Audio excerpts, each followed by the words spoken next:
ಅಧ್ಯಾಯ 15 ಸೃಷ್ಟಿಯ ವರ್ಣನೆ. ಅನಂತರ ನಾರದರು ಕೇಳಿದಾಗ ಬ್ರಹ್ಮದೇವರು ಹೇಳುತ್ತಾರೆ, ಮುನಿಯೇ, ನಮಗೆ ಹಿಂದಿನಂತೆ ಆದೇಶವನ್ನು ಕೊಟ್ಟು ಮಹಾದೇವನು ಅಂತರ್ಧಾನನಾದಾಗ ನಾನು ಅವನ ಆಜ್ಞೆಯನ್ನು ಪಾಲಿಸಲು ಧ್ಯಾನಮಗ್ನನಾಗಿ ಕರ್ತವ್ಯದ ಕುರಿತು ವಿಚಾರ ಮಾಡತೊಡಗಿದೆನು. ಆಗ ಭಗವಾನ್ ಶಂಕರನಿಗೆ ನಮಸ್ಕಾರ ಮಾಡಿ ಶ್ರೀಹರಿಯಿಂದ ಜ್ಞಾನವನ್ನು ಪಡೆದುಕೊಂಡು ಪರಮಾನಂದವನ್ನು ಪಡೆದು ನಾನು ಸೃಷ್ಟಿಯನ್ನು ಮಾಡಲು ನಿಶ್ಚಯಿಸಿದನು. ಅಯ್ಯ, ಭಗವಾನ್ ವಿಷ್ಣುವು ಕೂಡ ಅಲ್ಲಿ ಸದಾಶಿವನಿಗೆ ಪ್ರಣಾಮ ಮಾಡಿ ನನಗೆ ಅವಶ್ಯಕ ಉಪದೇಶವನ್ನಿತ್ತು ಆಗಲೇ ಅದೃಶ್ಯನಾದನು. ಅವನು ಬ್ರಹ್ಮಾಂಡದ ಹೊರಗೆ ಹೋಗಿ ಭಗವಾನ್ ಶಿವನ ಕೃಪೆಯನ್ನು ಪಡೆದುಕೊಂಡು ವೈಕುಂಠ ಧಾಮವನ್ನು ಸೇರಿ ಸದಾಕಾಲ ಅಲ್ಲೇ ಇರತೊಡಗಿದನು. ನಾನು ಸೃಷ್ಟಿಯ ಇಚ್ಛೆಯಿಂದ ಭಗವಾನ್ ಶಿವ ಮತ್ತು ವಿಷ್ಣು ಇವರನ್ನು ಸ್ಮರಿಸಿ ಮೊದಲೇ ರಚಿತವಾದ ನೀರಿನಿಂದ ಬೊಗಸೆ ನೀರನ್ನು ಮೇಲಕ್ಕೆ ಚಿಮ್ಮಿದೆ. ಇದರಿಂದ ಅಲ್ಲಿ ಒಂದು ಅಂಡ ಪ್ರಕಟವಾಯಿತು. ಅದನ್ನು 24 ತತ್ವಗಳ ಸಮೂಹವೆಂದು ಹೇಳಲಾಗುತ್ತದೆ. ವಿಪ್ರವರ್ಯನೇ, ಆ ವಿರಾಟ ಆಕಾರದ ಅಂಡವು ಜಡರೂಪವೇ ಆಗಿತ್ತು. ಅದರಲ್ಲಿ ಚೈತನ್ಯವನ್ನು ಕಾಣದೆ ನನಗೆ ಬಹಳ ಸಂಶಯ ಉಂಟಾಯಿತು ಮತ್ತು ನಾನು ಅತ್ಯಂತ ಕಠೋರ ತಪಸ್ಸನ್ನು ಮಾಡತೊಡಗಿದೆನು. 12 ವರ್ಷಗಳವರೆಗೆ ಭಗವಾನ್ ವಿಷ್ಣುವಿನ ಚಿಂತನೆಯಲ್ಲೇ ತೊಡಗಿದ್ದೆ. ಅಯ್ಯ, ಆ ಸಮಯವು ಪೂರ್ಣವಾದಾಗ ಭಗವಾನ್ ಶ್ರೀಹರಿಯು ಪ್ರಕಟನಾಗಿ ಅತ್ಯಂತ ಪ್ರೇಮದಿಂದ ನನ್ನನ್ನು ಸ್ಪರ್ಶಿಸುತ್ತಾ ಸಂತೋಷಭರಿತನಾಗಿ ಇಂತೆಂದನು. ಶ್ರೀ ವಿಷ್ಣುವು ಹೇಳಿದನು, ಬ್ರಹ್ಮನೇ, ನಾನು ಪ್ರಸನ್ನನಾಗಿರುವೆನು. ನೀನು ವರವನ್ನು ಕೇಳಿಕೋ. ನಿನಗಾಗಿ ಕೊಡದೆ ಇರುವುದು ನನ್ನ ಬಳಿ ಏನೂ ಇಲ್ಲ. ಭಗವಾನ್ ಶಿವನ ಕೃಪೆಯಿಂದ ನಾನು ಎಲ್ಲವನ್ನೂ ಕೊಡಲು ಸಮರ್ಥನಾಗಿರುವೆನು. ಬ್ರಹ್ಮದೇವರು ಹೇಳಿದರು, ಮಹಾನುಭಾವನೆ, ನೀನು ನನ್ನ ಮೇಲೆ ಮಾಡಿದ ಕೃಪೆಯು ಸರ್ವಥಾ ಉಚಿತವಾಗಿದೆ. ಏಕೆಂದರೆ ಭಗವಾನ್ ಶಂಕರನು ನನ್ನನ್ನು ನಿನ್ನ ವಶಕ್ಕೆ ಒಪ್ಪಿಸಿರುವನು. ವಿಷ್ಣುವೇ, ನಿನಗೆ ನಮಸ್ಕರಿಸುತ್ತಿದ್ದೇನೆ. ಇಂದು ನಾನು ಕೇಳುವುದನ್ನು ನೀನು ದಯಾಪಾಲಿಸು. ಪ್ರಭೋ, ಈ ವಿರಾಟ್ ರೂಪವು 24 ತತ್ವಗಳಿಂದ ಉಂಟಾದ ಅಂಡವು ಯಾವ ರೀತಿಯಿಂದಲೂ ಚೇತನವಾಗಿರದೆ ಜಡವಾಗಿಯೇ ಇದೆ. ಹರಿಯೇ, ಈಗ ಭಗವಾನ್ ಶಿವನ ಕೃಪೆಯಿಂದ ನೀನು ಇಲ್ಲಿ ಪ್ರಕಟಗೊಂಡಿರುವೆ. ಆದ್ದರಿಂದ ಶಂಕರನ ಸೃಷ್ಟಿ ಶಕ್ತಿ ಅಥವಾ ಐಶ್ವರ್ಯದಿಂದ ಪ್ರಾಪ್ತವಾದ ಈ ಅಂಡದಲ್ಲಿ ಚೈತನ್ಯವನ್ನು ತುಂಬು. ನಾನು ಹೀಗೆ ಹೇಳಿದಾಗ ಶಿವನ ಆಜ್ಞೆಯಲ್ಲಿ ತತ್ಪರನಾಗಿರುವ ಮಹಾವಿಷ್ಣುವು ಅನಂತ ರೂಪವನ್ನಾಶ್ರಯಿಸಿ ಆ ಅಂಡದಲ್ಲಿ ಪ್ರವೇಶಿಸಿದನು. ಆಗ ಆ ಪರಮ ಪುರುಷನಿಗೆ 1000 ತಲೆಗಳು, 1000 ಕಣ್ಣುಗಳು, 1000 ಕಾಲುಗಳಿದ್ದವು. ಅವನು ಭೂಮಿಯನ್ನು ಎಲ್ಲ ಕಡೆಗಳಿಂದ ಆಕ್ರಮಿಸಿ ಆ ಅಂಡದಲ್ಲಿ ವ್ಯಾಪ್ತನಾದನು. ನಾನು ಚೆನ್ನಾಗಿ ಸ್ತುತಿಸಿದ ಬಳಿಕ ಶ್ರೀ ವಿಷ್ಣುವು ಆ ಅಂಡದಲ್ಲಿ ಪ್ರವೇಶಿಸಿದಾಗ 24 ತತ್ವಗಳ ವಿಕಾರವಾದ ಆ ಅಂಡವು ಸಚೇತನವಾಯಿತು. ಪಾತಾಳದಿಂದ ಹಿಡಿದು ಸತ್ಯಲೋಕದವರೆಗೆ ಆ ಅಂಡದ ರೂಪದಲ್ಲಿ ಸಾಕ್ಷಾತ್ ಶ್ರೀಹರಿಯೇ ವಿರಾಜಿಸತೊಡಗಿದನು. ಆ ವಿರಾಟ ಅಂಡದಲ್ಲಿ ವ್ಯಾಪಕನಾಗಿದ್ದರಿಂದಲೇ ಆ ಪ್ರಭುವನ್ನು ವೈರಾಜ ಪುರುಷ ಎಂದು ಹೇಳುವರು.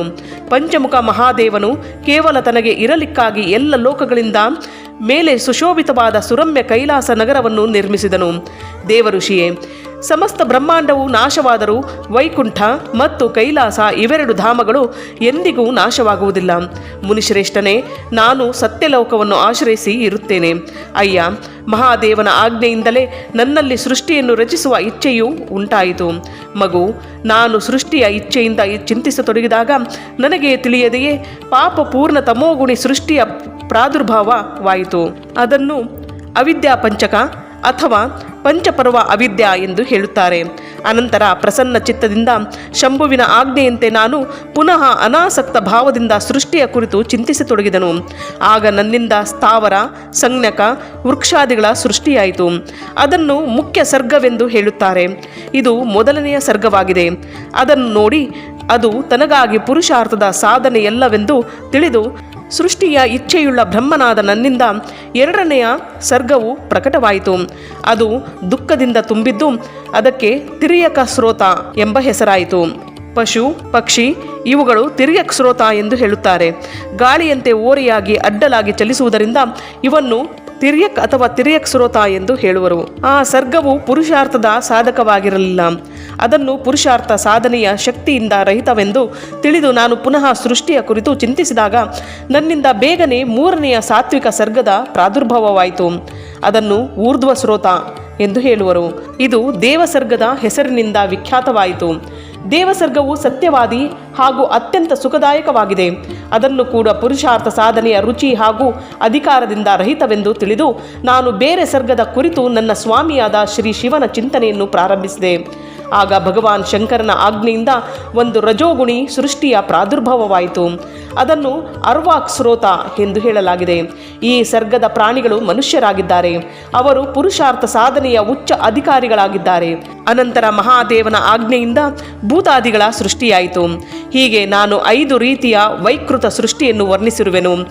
ಇದಲ್ಲದೆ 3 ಪ್ರಾಕೃತ ಸರ್ಗಗಳನ್ನು ಹೇಳಲಾಗಿದೆ. ಅವು ಬ್ರಹ್ಮನಾದ ನನ್ನ ಸಾನ್ನಿಧ್ಯದಿಂದ ಪ್ರಕೃತಿಯಿಂದಲೇ ಪ್ರಕಟವಾಗಿವೆ. ಇದರಲ್ಲಿ ಮೊದಲನೆಯದು ಮಹತತ್ವದ ಸರ್ಗವಾಗಿದೆ.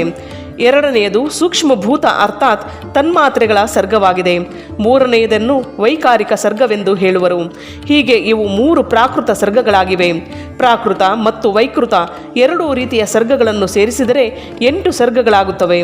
ಇದಲ್ಲದೆ 9ನೆಯ ಕೌಮಾರ ಸರ್ಗವಿದೆ. ಅದು ಪ್ರಾಕೃತ ಮತ್ತು ವೈಕೃತವೂ ಆಗಿದೆ. ಇವೆಲ್ಲದರ ಅವಾಂತರ ಭೇದಗಳ ವರ್ಣನೆಯನ್ನು ನಾನು ಮಾಡಲಾರೆ, ಏಕೆಂದರೆ ಅದರ ಉಪಯೋಗವು ತುಂಬ ಕಡಿಮೆಯಾಗಿದೆ. ಈಗ ದ್ವಿಜಾತ್ಮಕ ಸರ್ಗವನ್ನು ಪ್ರತಿಪಾದಿಸುತ್ತೇನೆ.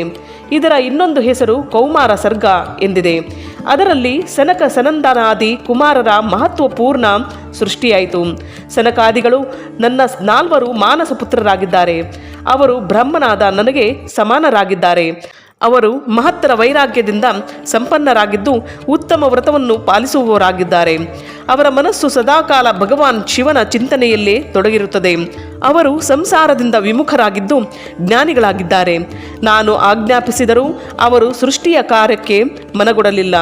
ನಾರದನೇ, ಸನಕಾದಿ ಕುಮಾರರು ಕೊಟ್ಟ ನಕಾರಾತ್ಮಕ ಉತ್ತರವನ್ನು ಕೇಳಿದ ನಾನು ಭಯಂಕರ ದೊಡ್ಡ ಕ್ರೋಧವನ್ನು ಪ್ರಕಟಪಡಿಸಿದೆ. ಆಗ ನನಗೆ ಮೋಹವು ಆವರಿಸಿತ್ತು.